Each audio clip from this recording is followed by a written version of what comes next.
25 लाख रुपया गरीबों के इलाज के लिए दे सकता है। 5 लाख, 2 लाख, 50,000, 4 लाख विधायक अपनी दस्तखत से अपने क्षेत्र के किसी गरीब के इलाज ऑपरेशन के लिए दे सकता है। आप बताओ, पता है आपको? कितने लोगों को नहीं पता है? जरा हाथ उठाओ। यही तेरी दुर्गति का कारण है भैया। योजनाएं दिल्ली से बन रही हैं, योजनाएं लखनऊ से बन रही हैं, उन योजनाओं का लाभ आप तक नहीं पहुंच रहा है। हमसे बहुत लोग नाराज रहते हैं कि नेता सही बात क्यों बोलता है। ओम प्रकाश राजभर सही कहेगा। झूठ बोलने के लिए, झूठ कहने के लिए ओम प्रकाश राजभर पैदा नहीं है। चाहे आपको अच्छा लगे, चाहे बुरा लगे, जो सच है सच के सिवा मैं कुछ नहीं बोलता हूं।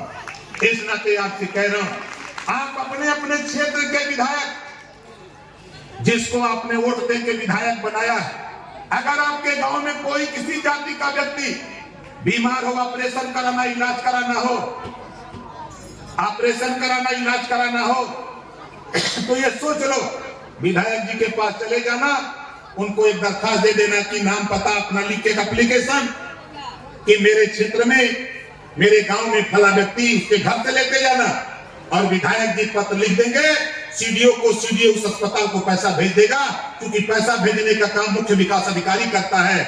आप सिर्फ, आपका एमएलए लिख देगा और वो रुपया अस्पताल चला जाएगा और गरीब का इलाज फ्री हो जाएगा। ये कानून माननीय मुख्यमंत्री जी ने पास कर दिया है। तो इसकी जानकारी आप रखो। और यहाँ जितने लोग आए हो, अभी मैं दिल्ली गया था, जो बात मैं कह रहा हूँ, 18 जुलाई को देश के प्रधानमंत्री नवादा नालंदा हो, पूरे बिहार के 38 जिले में, वहां भी आंदोलन को 1 नंबर कर दिया। हमारी बात सुन करके यहाँ नौजवान आपस में लड़ गए। ये बच्चों को गुस्सा आ रहा है, एक दूसरे से लड़ रहे हैं कि नेता बोल रहा है कितनी बढ़िया बात, ये लड़ाई क्यों नहीं सफल हो रही है। तो ये आपस में लड़ने से नहीं होगी नौजवानों, ये लड़ाई मेहनत से पढ़ो, आने वाला कल आपका होगा। मैं दावे के साथ कहता हूं कि जो काम आजादी के 75 साल में हमारे समाज के लोगों ने नहीं कर पाया, चाहे वो बसपा में रहे हो, चाहे सपा में रहे हो, चाहे कांग्रेस किसी दल में, जिन लोगों ने कोई काम नहीं कर पाया, उस काम को ओम प्रकाश राजभर, बाबा साहब डॉक्टर अम्बेडकर जी ने कहा है कि जो समाज अपना इतिहास नहीं जानता, अपने बुजुर्गों की कदर नहीं करता, वो समाज कभी तरक्की नहीं कर सकता। तो आपको इतिहास ला के दिया, महाराजा सुहेलदेव जी का इतिहास, महाराजा सुहेलदेव जी का इतिहास आपको दिखाने के लिए गोरखपुर के लोगों, फिर मेरे दिमाग में आ गई बात, यहाँ जितने लोग आए हो, गोरखपुर के लोग हो कि बलिया के, जरा हाथ उठाओ। गोरखपुर के जो लोग, जरा हाथ उठाओ। पत्रकार भाई लोगों ने कहीं भरम ना हो कि बलिया से पकड़ लिया लो भाई।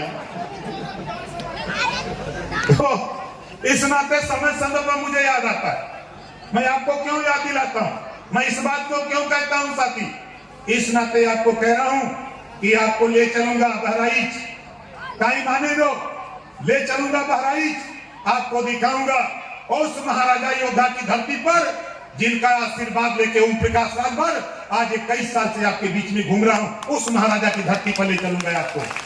तो बताओ, चलोगे कि नहीं चलोगे?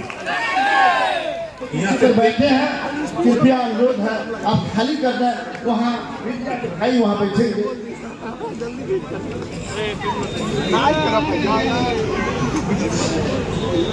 अब वक्ता की अग्नि कड़ी में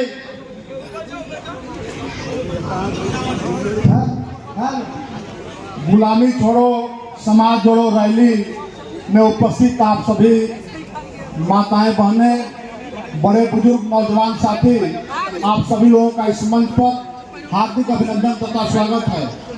इस रैली के संयोजक हम लोगों के बड़े भाई श्री जितेंद्र सिंह जी, जो लोकसभा गोरखपुर के प्रभारी हैं, उनका बहुत बहुत स्वागत तथा अभिनंदन है। साथ ही आप लोग अब तक अपने नेता का इंतजार कर रहे थे। आप लोगों के बीच में सुहेलदेव भारतीय समाज पार्टी के राष्ट्रीय अध्यक्ष, गरीबों के मसीहा, सर्व सम्मानित माननीय नेताजी का आगमन हो चुका है। मैं चाहता हूं कि जोरदार ताली बजा करके माननीय नेताजी का आप लोग स्वागत करें।